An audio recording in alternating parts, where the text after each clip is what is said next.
अहंकार के सोले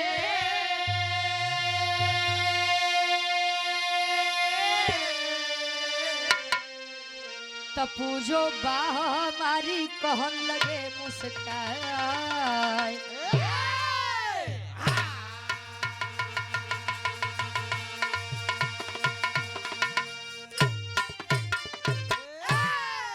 और 100 रुपए बड़े भैया बाबा दीन जी पैगंबरपुर से 100 रुपए कहे एक दिन राम सिया से बोले मन में अहंकार के सोले पूजो बा हमारी कहन लगे मुस्काए। बच्चा गूंगा है लौटाओ लौटाओ 100 रुपया नहीं दे दे दे उनके दे दे। ए भैया कहानी यहाँ से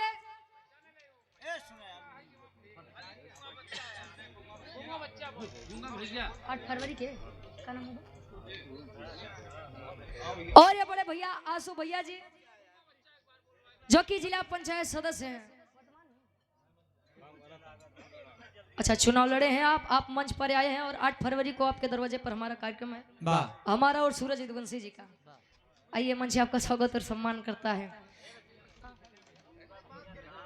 अच्छा गूंगा भैया नाम बा क्या यार हम सोचे गूंगा बा बेचारा 100 रुपए देकर सम्मान किया आशीर्वाद के चारे कि हम बच्चे अपनी कला में कामयाब रहे। बहुत सुंदर वाह ऐसा नाम रखबा तो जान ले सब कंफ्यूज हो जाएंगे भाई। 200 रुपए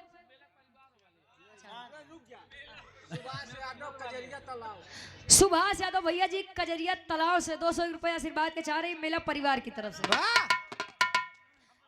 कहानी माला बलि के वध भोज तले आगे गए बहुत कांड भो गुरु जी इतना कांड भो हर किताबे में अलग अलग कांड दिखाते हो मां।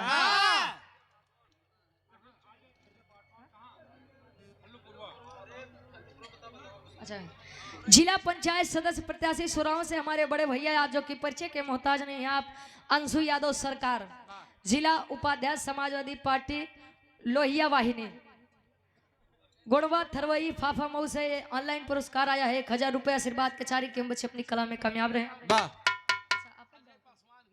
अजय पासवान जी यहीं से इसी ग्राम के निवासी 51 रुपया।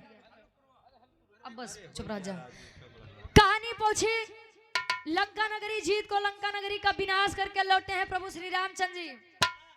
घमंड हुआ है सबके बातें छोड़ा है अहंकार हुआ है प्रभु श्री रामचंद्र जी को भी। और हनुमान अरे इनके बाद छोड़ा रामो भगवान रामो के एक योद्धा ऐसे रहा महाभारत के जे पसीना छोड़ा दिए रहा। घमंड हुआ है राम जी सीता जी लक्ष्मण जी बैठे हैं तले सीता जी से जाई के राम जी एक बात कहें। कौन बात गुरु जी? एक लाइन कवि जी भाव लिखत है गजल के भाव में।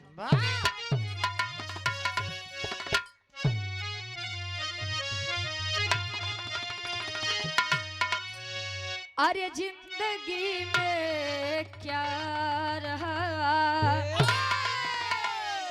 जिंदगी में क्या रहा एहसास मर जाने के बाद जिंदगी में क्या रहा एहसास मर जाने के बाद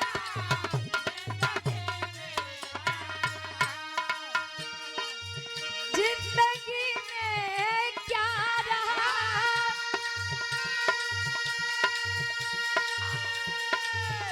एहसास मर जाने के बाद। और ये मानो की फितरत है हम हो आप हो कोई भी हो होश में आता है मानो होश में आता है मानो ठोकरे खाने के बाद होश में आता है मानो ठोकरे खाने के बाद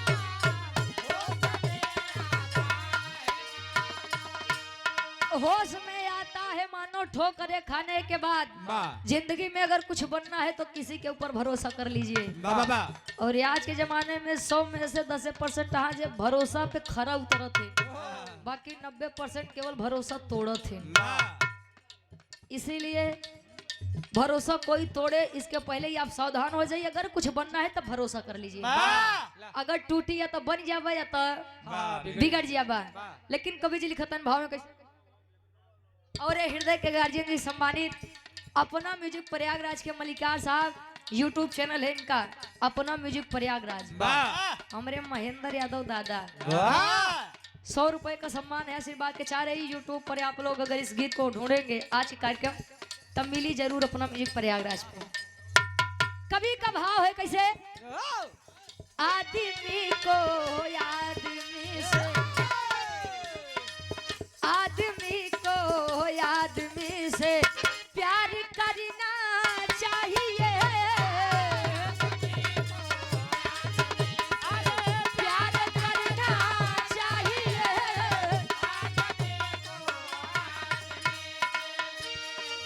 आदमी को आदमी से प्यार करना चाहिए। वक्त पर जो काम आए, वक्त पर जो काम आए याद रखना चाहिए। वक्त पर जो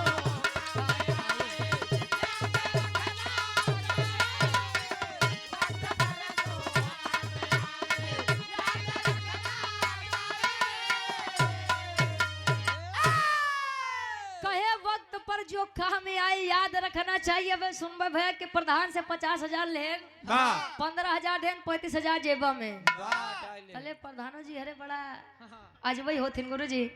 जले वोट ले खोई तले दुआरे दुआरे भैया लड़ा तई तनी ध्यान दिए रे यार, ख्याल करे रे यार। हाँ खाद तोरन खिया आज छोड़ छोड़ पानी पियत है ना तो जाति दिखात बा ना तो भेदभाव दिखात बा। अच्छा आपके मेला माली अलग कहाँ है। ठीक बा ए भैया तले जो ना दिन चुनाव जीत जाएंगे वही दिन भैया चलते 5 साल बाद देखा तले ये बड़े वक्त पर जो काम है हमें याद रखना चाहिए। चाहे हमारे काम हो चाहे आपका काम हो। भी रहा कि हमारे कहानी की शुरुआत यहीं से वक्त से।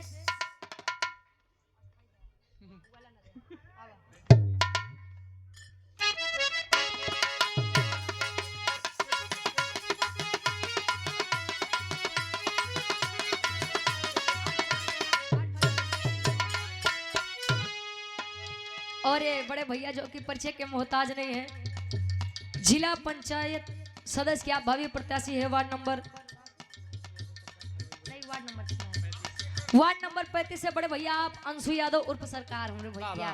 वाह ये सुंदर माला 1000 रुपए का सम्मान है। 8 फरवरी को कार्यक्रम है हमारे बड़े भैया जी के दरवाजे पर हमारा और सूरज यदुवंशी जी का। बहुत बहुत धन्यवाद है। आशीर्वाद के चारी के बच्चे अपनी कलम में कामयाब है। थरवाई गोड़वा थरवाई प्रयागराज की पवन सरजमी पे आशीर्वाद के चाह रही। कहानी का शुरुआत बा रावण का वध करके श्री राम घर को आए हैं। घर घरों में खुशी और दीप को जलाए हैं।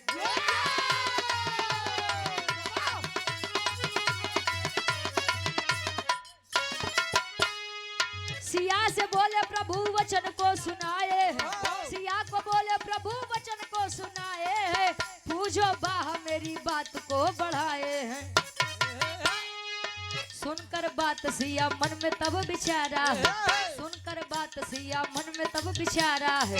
सुनकर बात सिया मन में तब विचारा है। सुनकर बात सिया मन में तब विचारा है। थोड़ा घमंड प्रभु मन में यह विचारा है।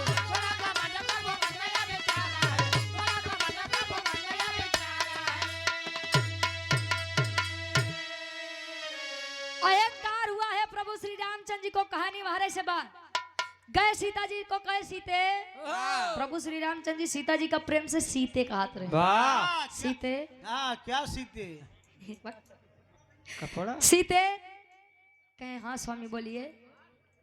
कहे कि देखो कहे का पूरे युद्ध भर में हमसे तोरे दुल्हा से बड़ बलवान के उड़ान का सीता जी कहीं बा जिया बहादुर मतलब हनुमान का करे नंगत का करे कुल भुलाई गया। अब तो का केवल अपन बल दिखात बा।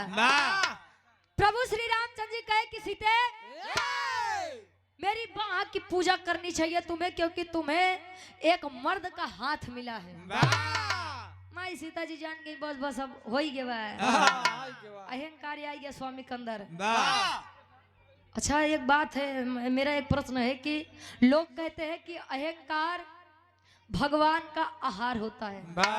तले मांगला अगर देवी देवता के घमंड हो जाता हाँ के कर आहार होई। अच्छा वारे से आ जाए का तू ए भैया अहंकार हुआ है। प्रभु श्री रामचंद्र जी को बोले हैं कि मेरी बाह की पूजा करो। ताले सीता जी कहीं स्वामी अबे हमको कुछ शक बा। कवन शक हो? कहीं कि सबका तमार दा केवल एक वीर बचा बा, अगर वो वीर के मार देबा तो खुशी खुशी तोरे बाह के पूजा कैले। अबे तने में प्रभु श्री रामचंद्र जी गुस्सिया गए। कवन हसाला कवन है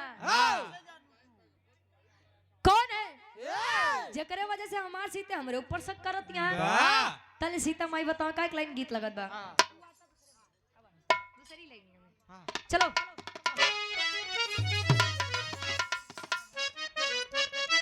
और विराज जगत विराज जगत के बड़े ही अच्छे कलाकार हृदय के गार्जियन जी आप हमरे भीम गुरु जी जो कि विराह गायक है पैगंबरपुर से हमारे गुरु जी के द्वारा बहुत बहुत धन्यवाद। बस 100 रुपया आशीर्वाद के चारे के हम बच्चे अपनी कला में कामयाब रहे।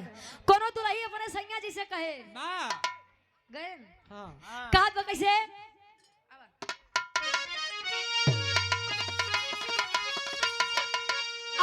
झूलनी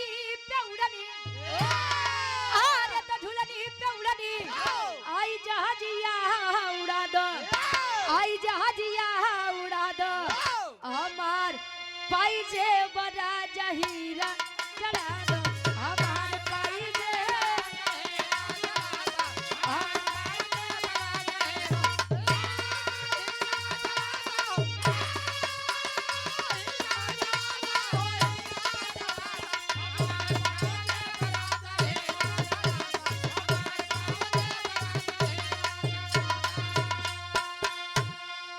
और ये आप कंचन लाल यादव जी पैगंबरपुर से, अनिल यादव हेता पट्टी पता ठेकमा बाजार आजमगढ़। कौन स्वीट हाउस है भैया? बखेड़ू ना, बखेड़ू स्वीट हाउस। हमरे बड़का भैया 100 रुपए का आशीर्वाद, आशीर्वाद के चारी के हम बच्चे अपनी कला में कामयाब रहे। सीता माई कहीं का कही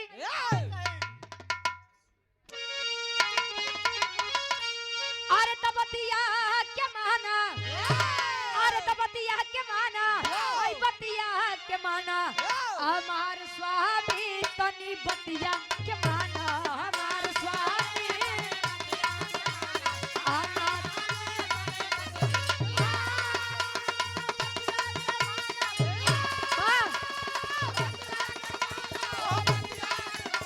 हमार स्वामी तनी बतिया के माना।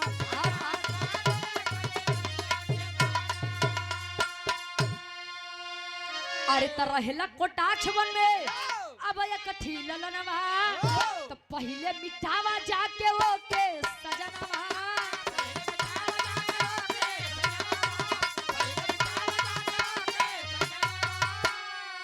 अरे तो यही बात हमारी, अरे यही बात हमारी तू बतिया में ठाना, हमार स्वामी तने बतिया के मानो।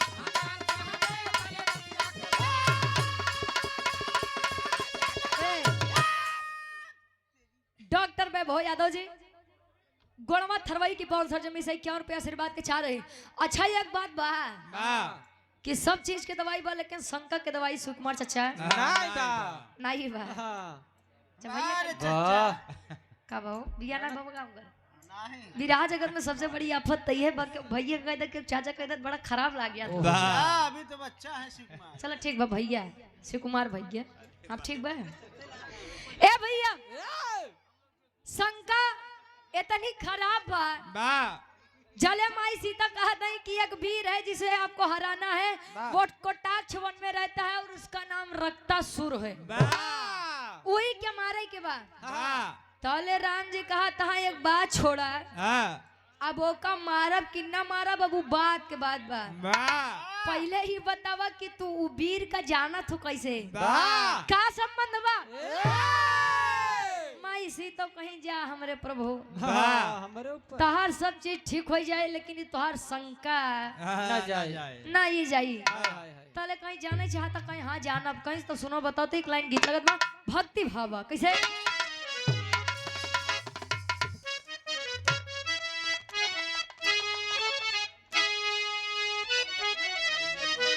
परैया परैया पर से हमारे गार्जियन जी 100 रुपया आशीर्वाद के चाह रही भगवान कन्हैया जब गोकुल नगरी छोड़ करके वृंदावन रहने के लिए चले गए तले सारी गोप क्या विरह में कह रहे हैं दर्द में क्या कहें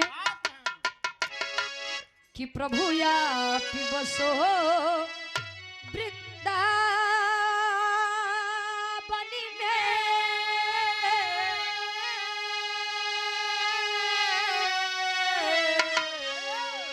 कि प्रभु या बसो वृंदावन में मेरी उम्र बीत गई गोकुल में प्रभु आप बसो वृंदावन में गोकुल में प्रभु आप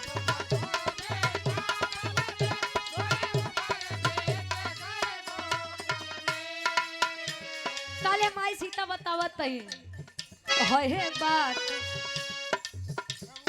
बात प्रभु बचपन की है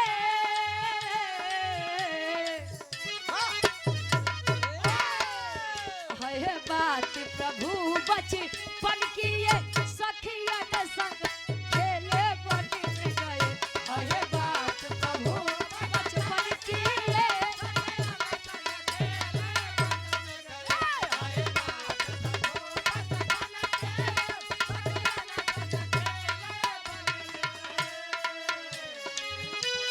बात प्रभु बचपन की है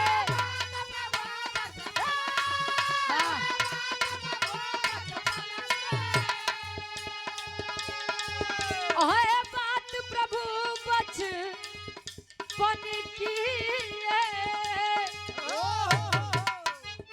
सखियन संग खेले बन में गए तब बात सिया की सुन रघुबर तब बात सिया की सुन रघुबर मन ही मन में मुस्कान लगे तब बात सिया की अरे भाई चले बका चाहता यार 60 बज जाए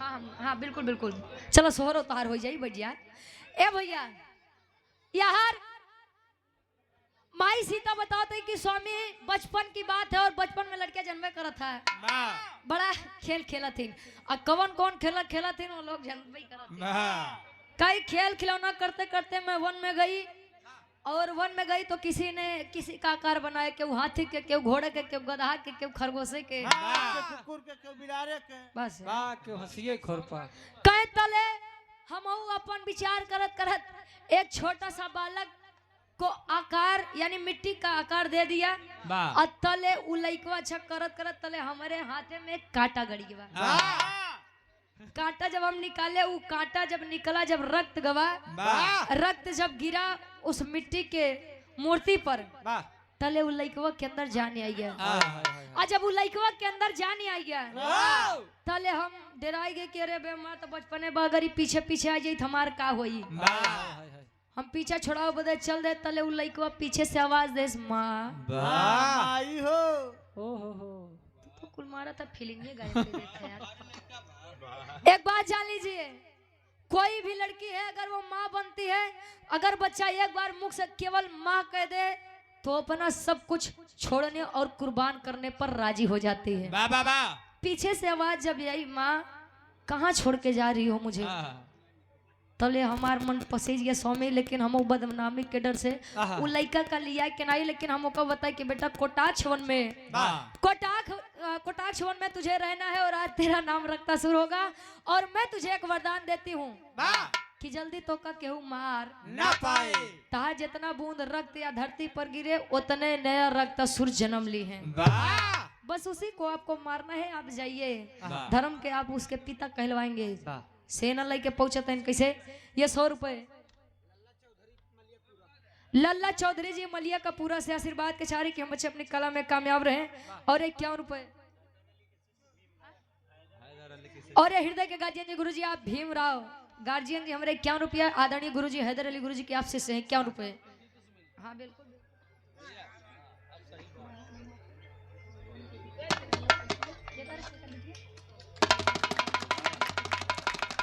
और ये पशु मेला मलिकार साहब की आप बेटी हैं सम्मानित गार्जियन जी सुंदरमाला। आदरणीय आप ममता यादव जी सुंदरमाला। और ये 500 रुपए का आशीर्वाद है। आशीर्वाद के चारे के हम बच्चे अपनी कला में कामयाब रहे। वाह ऐसे ही मलिकाना चलत रहा है आप लोगों ने। वाह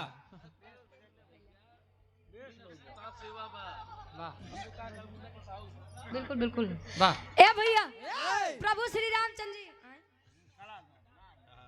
माला लेके प्रभु श्री रामचंद्र जी आदेश करवा दीजिए। लखन भाई मेरे हनुमान वाह चल दो पलटन सजा लो। एक वीर का युद्ध करना है और लड़ना है उससे मारना है उसे। वाह। चले हैं सेना सजा करके। जब चलते हैं सेना सजाई के तले देखा हनुमान जी कहें देखिए कि मैं आप लोगों का सेवक हूँ तो आप लोग कष्ट मत उठाइए। मैं यहाँ से आवाज दे रहा हूँ। वाह आवाज देते हैं रक्तासुर। वाह। अरे रक्तासुर बाहर निकल। निकल बाहर वाह आओ। तुझसे युद्ध करने मैं आया हूँ। वाह रक्तासुर कोनो जवाब ना दे तले लक्ष्मण जी कहते हैं हाँ। बड़को वीर बना थे। वाह तू बंदर एक जात तो को कुछ समझ में नहीं करी। चला पीछे हटा। वाह पीछे हटा हमार नंबर बा। वाह। तले लक्ष्मण जी आवाज देते हैं अरे रक्तासुर बाहर निकल। तले तब कोनो जवाब नहीं है। तले हनुमान जी देख देख मुस्कियाते हैं कस बड़का मन इज्जत बनत है। हमका बानर समझत है। लल्ला आई गन रक्तासुर मार ले मार ले तले आ दोनों जने आपस में बहस करे लागे। तले रामचंद्र जी आने हनुमान बेटा भाई लखन ये बदतमीजी नहीं समझावत है जाने दो। अब मैं आवाज दे रहा हूँ। आवाज देते हैं भाई साहब जले रक्तासुर निकले तो कैसे रे पिताजी मेरे दरवाजे पर गया। जल्दी से चरण पकड़ा तले चरण हटा लिए। राम जी तू मेरा बेटा नहीं मैं तेरा पिता नहीं तू मेरा केवल प्रतिद्वंदी है। युद्ध करने के लिए मैं आया हूँ। तले अब रक्तासुर सोचत बा यार हम कुछ करबो नहीं भाई तमार बाबू हमका काहे बदे मरी है। तले बार बार चुनौती देता है रक्तासुर युद्ध कर मुझसे। भाई क्यों वीर बाबू का बार बार लड़ करबा तो पीछे थोड़ी क्यों जाई। तले वो भी तैयार हो गया। एक बात रहे गुरुजी जल प्रभु श्री रामचंद्र जी बाण चलावे तो रक्तासुर केवल 2 कदम पीछे जाए। और जोने टाइम रक्तासुर बाण चलावे तले प्रभु श्री रामचंद्र जी सेना सहित 10 कदम पीछे जाए। होते करते जले फिर से घुसियाई के एक बाण जब मारा है हनुमान जी आधी सेना लेके पहुंचे थे। कहा सीता जी के चरण लगे। तले सीता जी देखत ही न रे बेटा हनुमान ए बेटा हनुमान कस तुम तो युद्ध करने के लिए गए थे यहाँ पर क्या कर रहे हो। कहे माई कौन वीर लगे भेजे हो। इतना बड़ वीर देखे लेकिन करे सारे जैसा वीर नहीं देखे। ऊ बाण चलावत बा हम लोग 10 कदम पीछे आवत है। परिणाम का बात तोहरे लगे बा का चाहती है कि प्रभु श्री रामचंद्र जी के बनी बनाई इज्जत नाश हो जाए। अतले पति का इज्जत बचाने के लिए चली हैं लेके तलवार। कैसे तेरे के भाव में कवि जी लिखते हैं 100 रुपया।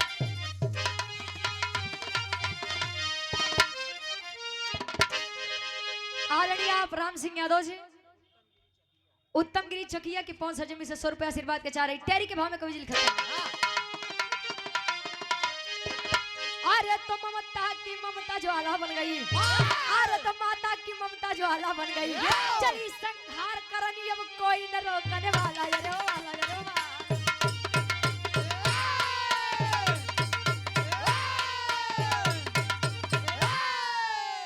चली है लेके कटार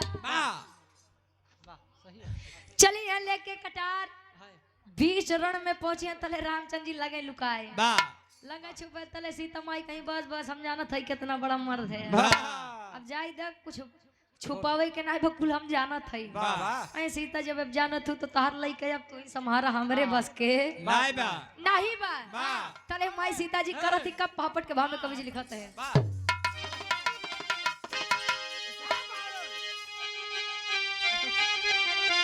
अरे देख सिया के मचल तूफानवा बीच बनवा में त देख सिया के मचल अब तूफानवा बीच बनवा में त क्रोध से कांपे धरती यो गगनवा बीच बनवा में क्या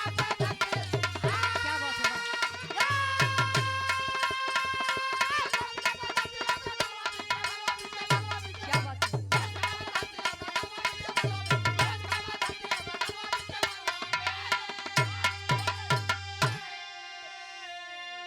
मचा है हाहाकार देवी चंडी रूप बनाई हो तो सारे देवता सोचे लागे इनका के समझाई हो तो सोच सोच के करे अब गुण नाना बीच बनवा में तो क्रोध से कांपे धरती हो गगनवा बीच बनवा में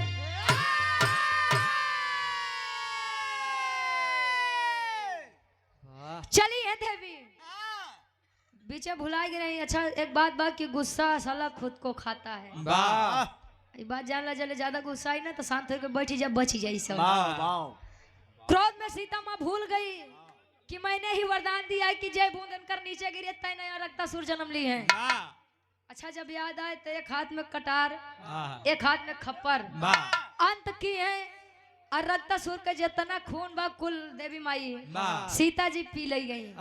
अब खून की पिपासा खून की प्यास इतनी बढ़ी है तब नहीं दिमाग में आवत बा कि अभी हमार सृष्टि या एक बचावे चाहिए। वाह सृष्टि का अंत करने के लिए पग पग देवी सीता माँ आगे बढ़ रही हैं। वाह सभी देवी देवता डर गए कि अब माई सीता के समझाई हो वाह जे आवत बात का हटाई देते हैं तले करत इनका आल्हा के भाव में कवि जी प्रमाण देते हैं। और आप हृदय के गार्जियन जी आप जिला पंचायत सदस्य प्रत्याशी सुराव से बड़े भैया आप अंशु यादव सरकार अरे यार हमसे अच्छा ये भीम यादव जी गायन पैगंबरपुर से मेरे गार्जियन जी ये 100 रुपए आशीर्वाद के चाह रहे आदरणीय बड़े भैया रामनिधि यादव जी 100 रुपए का सम्मान आशीर्वाद के चाह रहे सभी देवी देवता डर के पहुंचे हैं कहाँ भगवान भोलेनाथ के पास कैलाश पर्वत पे हाथ जोड़ के सारा देवी देवता कहा इनका गुरुजी सभी देवी देवता कह रहे हैं स्वामी अब आप ही आधार हैं हम लोगों का बचा लीजिए वरना सारी सृष्टि खत्म हो जाएगी। खत्म है। भगवान भोलेनाथ आए रास्ते में लेटे माई सीता जी बढ़त ही आगे आगे धीरे धीरे तले एक कदम भगवान भोलेनाथ के ऊपर जैसे रखे चली तले नीचे से नाग देवता है इतना तो न फुफकार हुई जितना फुफकार है काला नाग है। नाग देवता नीचे से आवाज के तले माई सीता जी देखी न रे बाप रे बाप इतना धर्म के माजे हाय हाय हाय बड़कऊ है। अच्छा पहले के समय में एक बात बा गुरुजी कि लोग अपने जेठौते का परछाई बिरावत रहे। अच्छा वो हम कहे कहे कब बस मंजीत भैया के ऊपर आप वाह हाँ ठीक ठीक अच्छा फुफकार नहीं जा मोहिता ए भैया चली है देवी सीता अजाले भगवान भोलेनाथ के ऊपर कदम रखे चली तले शर्म के कारण पूरी शरीर काली पड़ गई। तले माई सीता के एक नया रूप भव कवन आखिरी भाव खड़ी के भाव में कवि जी लिखा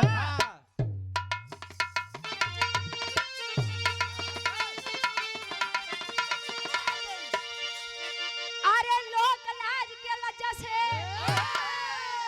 अब लाली हो गई तो लोक लाज के लज्जा से अब लाली हो गई खप्पर लिए भुजाली मैया काली हो गई खप्पर लिए भुजाली मैया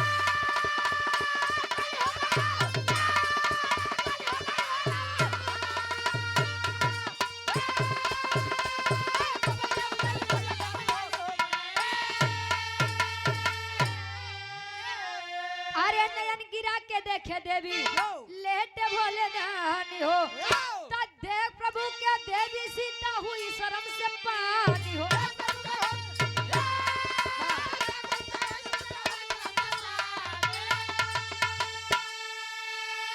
अरे तो शर्म से ला गई जैसे